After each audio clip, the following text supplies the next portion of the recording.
Good morning and welcome back in. As always, thank you so much for joining me today at the Daily Brief at the Dakotan. I am Kyler Collin. It's Friday, May 30th. We're nearing the end of May. Hope everyone's having a good month. Going to be a great weekend, looks like. Going to be some good weather. Northern Lights were out last night, I guess. I didn't see them, but heard. Sounds like there was some good weather for it last night, so let's jump into this day in history. We're going to go back, way back to 1806, which future U.S. President Andrew Jackson won a duel against Charles Dickinson, and he ended up killing him in that duel. Fast forward again, let's go to 1814. The first Treaty of Paris is signed, returning the French frontiers to their 1792 extent and restoring the House of Bourbon to power, taking Napoleon out. Let's go ahead and up to 1854. The Kansas-Nebraska Act becomes law, establishing the U.S. territories of Kansas and Nebraska. And not like there'd be any issues there. Fast forward again to 1922. The Lincoln Memorial is dedicated in Washington, D.C., and then in 1975, the European Space Agency is established. And finally, in 1990, the Croatian Parliament is constituted after the first free multi-party election, today celebrated as the National Day of Croatia, following Yugoslavia's dissolution. So that wraps up this day in history, is always my favorite part. But now, let's go ahead and jump into the news, which, of course, if you're interested in these headlines, you can always check out mydakotan.com, see the full article, and see the full, which has links to the full articles in that.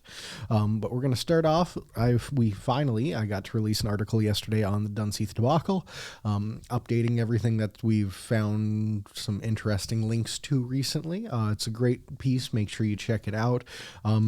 What began as a routine state-backed business deal in Dunseith has unraveled into a sprawling controversy now known as the Dunseith Debacle. At the center is whistleblower Charles Hofer, who claims he uncovered a guided missile circuitry, fraudulent aviation components, and a decades-old shell company that was used as cover. Now, the Dakotan has traced financial links tying to that company to a powerful network of state officials, grant programs, and defense research contracts involving a company called Packet Digital and North Dakota's Industrial Commission. As questions grow louder and lawsuits loom, the story raises troubling concerns about oversight, retaliation, and potential risks to public and national security. It's a great piece. Worked hard on it. You guys should really check it out. Probably the best piece of journalism I have done since I've been at the Dakotan. Make sure you keep following along for more, as always. And up in Lake Region State College, they have a new leader from Botno, Dr. Carmen Simone, the current head of Dakota College at Botno, has been named the interim president of Lake Region State College, replacing Doug Darling on July 1st. Meanwhile, Dickinson State's incoming president, Sean Molander, will begin his role early, and the State Board of Higher Education has elected Kevin Black and DJ Campbell as new chair and vice chair. So, shake up at the state education level. More measles cases were reported in the state. Health officials have confirmed 5 new measles cases, 4 in Grand Forks County and 1 in Burke, bringing the state's total up to 28 across 4 counties. The Burke County case involved travel to Williams County, while community spread has been confirmed. Potential public exposures also occurred in Crosby on May 26th. Vaccination remains effective protection, and early MMR vaccination is currently recommended only for Williams County. So unvaccinated individuals exposed to the virus are urged to quarantine and monitor for symptoms. No one's passed away yet, so make sure to keep an eye on it, but don't worry too much. Just if you're vaccinated, shouldn't have to worry too much for the measles situation. The university system finds no Holmberg-related policy violations, and an investigation is to continue.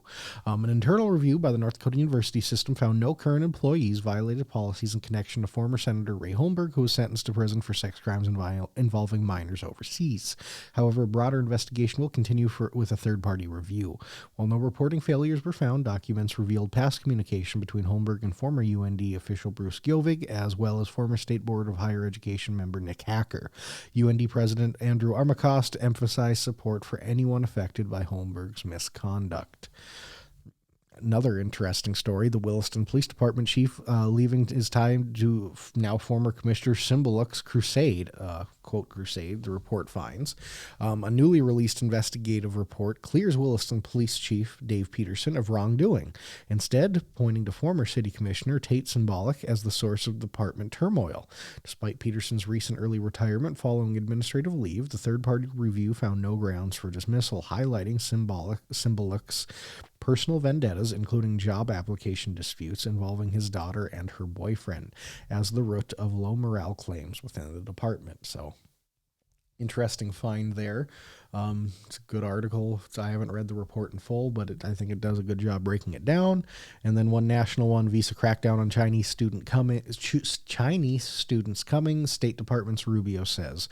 Secretary of State Marco Rubio announced the U.S. will begin revoking visas for Chinese students, especially those linked to the Chinese Communist Party or studying in sensitive fields. The move, part of the Trump administration's broader immigration and education crackdown, raises questions about enforcement, academic impact, and how connections to the CCP will be defined, while sparking fresh tensions with universities already pushing back on similar policies. So, wrapping it up there, big day in the news, a lot of stuff happening over the last day and a half. Make sure, as always, you get out to vote. Early voting today and Monday as well for Tuesday's election. As always, check us out online, mydakotan.com. Podcast will be back on Tuesday morning at 9 a.m. Like, subscribe, comment, all the things. As always, thank you all for watching. If you stuck around this long, I appreciate it. And as always, have a great day. And this time, have a great weekend.